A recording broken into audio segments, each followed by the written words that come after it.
जब हम राम की कृष्ण की जब आरती करते हैं तो हमको पहले आरती में एक तो आरती में 5 चीजें हमेशा लगाई जाती हैं। आरती में 5 चीजें नित्य हैं,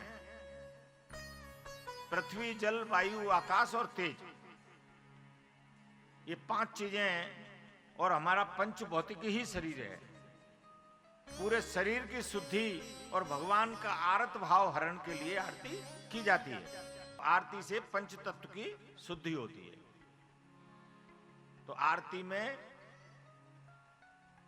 पहले जो है अपना जब कृष्ण की राम की हम आरती कर रहे हैं तो हमको आरती 4 बार चरणारविंद की करना चाहिए, इस तरह।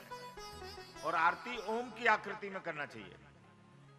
हमेशा आरती इस तरह घुमाना चाहिए, ओम की आकृति में 4 बार चरणारविंद की। और 4 बार जब चरणारविंद की आरती हो जाए तो उसके बाद 2 बार कटी भाग की, बीच के भाग की, ये भी ओम की आकृति में उतारना चाहिए हमेशा ऐसे। और 1 बार जो है मुखारविंद की आरती करते हैं ऐसे। तो ये कितनी बार हो गई? 7 बार। और 7 बार फिर पूरे विग्रह की आरती की जाती है इसी तरह से ऐसे।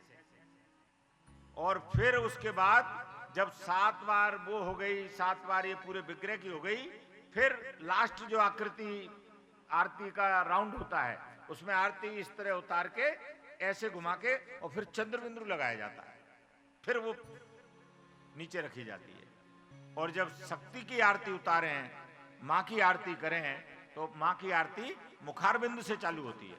मुखारबिंदु की सबसे पहले ओम की आकृति में आरती की जाती है 1 बार, 2 बार मां के कटी भाग की और 4 बार मां के चरणों की। और फिर सारी जो है आरती 7 बार पूरे विग्रह की जाती है। परंतु इसमें जो राम की कृष्ण की आरती होती है उसमें चंद्रबिंदु ऊपर लगता है और इसमें मां के चरणों में लगता है, आरती ऐसे जाती है। तो ये आरती का विधान है।